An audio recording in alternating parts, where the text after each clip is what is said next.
જ વાલ્મીકી ઋષિ બીજા જન્મમાં ગોસ્વામી તુલસીદાસ રૂપે અવતર્યા છે.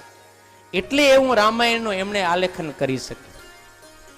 હવે એમનો જન્મ ક્યાં થયો? ઉત્તર પ્રદેશ પ્રયાગરાજ જે મોટું તીર્થ છે એની બાજુમાં રાજાપુર નામે ગામ છે. ત્યાં કને વિક્રમ સંવંત 1554 શ્રાવણ સુદ સપ્તમીના દિવસે એમનો જન્મ થયો. એમના પિતાનું નામ આત્મારામ દુબે હતું, માતાનું નામ હુલસી દેવી. અને જેવી રીતે સુખદેવજી મહારાજ પોતાના માતાના ગર્ભમાં 12 વર્ષ રહ્યા હતા. કેટલા વર્ષ? 12 વર્ષ. અને આ તુલસીદાસજી મહારાજ પોતાની માતાના ગર્ભમાં 12 મહિના સુધી રહ્યા. સામાન્ય રીતે બાળક 9 મહિના રહે, પણ તુલસીદાસજી મહારાજ 12 મહિના રહ્યા. જન્મ થયો, જન્મતાની સાથે બાળક રડે, પણ તુલસીદાસજી મહારાજ રડ્યા નહીં. બધાને અતિ આશ્ચર્ય થયું. અને જ્યારે બોલતા શીખ્યા ત્યારે કોઈના શીખાવ્યા વિના પણ આપોઆપ સૌ પ્રથમ એ રામ નામને બોલ્યા છે. શું બોલ્યા છે? રામ. બોલો તો બધાએ રામ. વાહ, સરસ. આવી રીતે રામ નામ બોલ્યા હો. અને પછી ધીરે ધીરે એ મોટા થવા લાગ્યા છે. એમના લગ્ન થયા છે. એમની ઘરે એક પત્ની પણ આવ્યા છે. એનું નામ છે રત્નાવલી. પોતે બ્રાહ્મણ કુળમાં જન્મ્યા છે એટલે કર્મકાંડ, કથા વાર્તા, રામ પારાયણ વગેરે કરીને ગુજરાન ચલાવે છે. અને પોતાની પત્નીને વિશે અતિશય પ્રેમ છે. એટલો બધો પ્રેમ કે આસક્તિ, માયા લાગી ગયો પત્નીમાં કે એનું મુખ જોયા વિના આ તુલસીદાસને ચાલે નહીં. એમ કરતા કરતા રક્ષાબંધનનો દિવસ આવ્યો. એટલે રત્નાવતીનો ભાઈ શંકર દત્ત એની બહેનને પિયર લઈ જવા માટે આવ્યો. એટલે પત્ની છે એ પતિની રજા તો લે, એટલે વાત કરી કે મારો ભાઈ લેવા આવ્યો છે તો હું આ સાતમ આઠમ કહેવાય ને, બાઈઓ જાય બધે, ખબર ને તમને? હા, તે કે રક્ષાબંધન છે, બળેવ કરવા ભાઈની ઘરે જાઉં. તુલસીદાસે ના પાડ્યો. એ કે હું તારું મુખ જોઈ જોઈને તો જીવું, તો હું હાલી જઈશ તો હું અહીંયા જીવીશ કેમ? માટે જવાશે નહીં. તારા ભાઈને કે અહીંયા અઠવાડિયું રહેવું હોય તો રે. હવે બેનની ઘરે ભાઈ અઠવાડિયું રે એ શોભે કે બેન જાય ઘરે? રત્નાવલીએ માંડ માંડ મનાવ્યા ને કીધું કે તમારે જો અમે કાલથી કથા બહેરી, 9 દિવસ તમે રામચરિતની કથા કરી આવો અને તમે આવશો એટલે હું પણ ઘરે આવી ગઈ હઈશ. કે ભલે. માંડ રજા દીધી. શંકરદત્ત એની એની બેનને લઈ ગયો ઘરે. આ બાજુ તુલસીદાસજી મહારાજ કથા કરવા માટે ગયા. ધીરે ધીરે 9 દિવસની કથા પૂરી થઈ. જ્યાં પાછા આવ્યા મનમાં ભાવ, એ મારી પત્ની રાહ જોતી હશે, મારું સ્વાગત કરશે, હું એને મળીશ, અરસપરસ પ્રેમ કરશું, આવા મનના ભાવની સાથે ઘરે આવ્યો. પણ ઘરમાં ઘરવાળી હતી નહીં હો. પણ એને એટલો બધો પત્નીનો વિરહ થયો કે એને રહી ન સકાણું. ભાદરવો મહિનો, ઘોર અંધારી રાત, આકાશમાંથી મુશળધાર વરસાદ પડતો હતો. પણ એને એમ કે મારે પત્નીને મળવું એટલે મળવા. 9 દિવસ તો નવયુગ જીવા ગયા. એટલી બધી આસક્તિ. અને ઘોર અંધારી રાતે વરસતા વરસાદે તુલસીદાસ નીકળી ગયા છે એની પત્નીને મળવા માટે. ચાલ્યા જાય છે, રસ્તામાં નદી આવી. હવે નદીને રાત્રે કોણ પાર કરાવે? પણ એમ કહેવાય કે જ્યારે જેના પર ભગવાનની કૃપા થવાની હોય ને ત્યારે બધી રીતે એને સાનુકૂળતા થાય. જા પર કૃપા રામ કી હોહી, તા પર કૃપા કરે સબ કોઈ.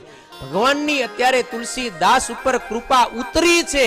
એટલે શું થયું કે એ નદીમાંથી એક મળદું તણાતું કિનારે આવ્યું. પણ આ સ્ત્રીમાં એટલો બધો આસક્ત હતો, એને મરેલું મળદું ના દેખાણું. એને થયું કે મારી ઘરવાળીએ મારા માટે નાવ મોકલ્યો. એટલે મળદા ઉપર બેસી અને તુલસીદાસે એ નદી પાર કરી. સામે પાર આવ્યો અને સસરાની ઘરે ગયો. રાત્રે શું વાટ જોતા હોય કે આવશે જમાઈ રાજા? એમ બધાએ સુતાતા. એને વિચાર થયો કે દરવાજેથી ખોલીને જઈશ ને તો આખું ઘર જાગી જશે, માટે પછી તેથી ચડવું. તે પાછળની બાજુ ગયો અને ચડવાની કોશિશ કરે ને ત્યાં એને દોરડા જેવું કંઈક લટકતું દેખાયું. એના મનમાં થયો, જોયો મારી ઘરવાળીને મારા પ્રત્યે કેવો પ્રેમ છે કે હું આવવાનો છું, મારી રાહ જોતી હતી એટલે મારા માટે દોરડી લટકાવી રાખી. અને વાસ્તવિકતામાં એ શું હતું? સર્પ હતો. સર્પ ઉપર મુખ લટકાવીને એ લટકતો હતો. એ સર્પને પકડી અને તુલસીદાસજી ઉપર ચડી ગયા અને જઈ અને ઘરવાળીને મળ્યા રાત્રે, અને ઘરવાળી આશ્ચર્યચકિત થઈ ગઈ. પતિદેવ તમે અહીંયા? તો કે હા, તે મને કીધું તો કે 9મે દિવસે હું ઘરે રહીશ અને તું આવી નહીં, હું તારા વિના રહી ન શકું, મને તારામાં અધાગ પ્રેમ છે. અને એ વખતે રત્નાવલીને પણ મનમાં થઈ ગયું, અરે રે આટલી બધી આસક્તિ, શરમ નથી આવતી તમને? અને રત્નાવલી એક સન્નારી હતી. જો ઘરે સન્નારી હોય ને તો બગડેલા પતિને પણ સુધારી નાખે. અને સન્નારીએ તેદી કીધું કે તમને શરમ નથી આવતી? અડધી રાતે દોડ્યા આવો છો? શરમ કરો, શરમ. જેવો મારામાં પ્રેમ કર્યો એવો જો રઘુવીર રામમાં પ્રેમ કર્યો હોત ને, તમારો બેડો પાર થઈ જાત. અને ઈ કહે છે રત્નાવલી તુલસીદાસને, लाजन लागत आपको तोरे आए हो साथ, लाजन लागत आपको तोरे आए हो साथ, धिक धिक ऐसे प्रेम को, धिक धिक ऐसे प्रेम को कहाँ कहो मेरा, कहाँ कहो मेरा। રત્નાવલી કહે છે કે તમને શરમ નથી આવતી? અડધી રાતે આ વરસતા વરસાદે એક સ્ત્રીમાં આસક્ત થઈને તમે દોડ્યા આવ્યા. કથાકાર છો, વિદ્વાન છો, બ્રાહ્મણ છો, આટલો વિચાર નથી કરતા?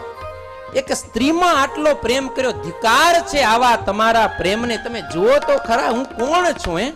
પોતાનું વર્ણન કરે છે કે તમે કેમાં પ્રેમ કર્યો, એની આંખ ખોલે છે.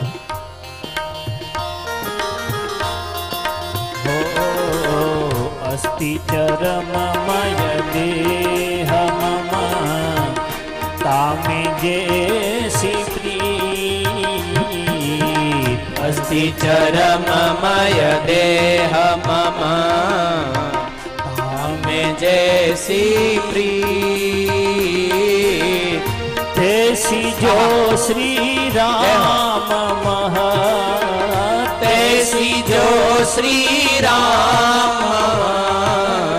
होतन तो भव भीत, होतन तो भव भीत, होतन तो भव भीत, होतन तो भव भीत।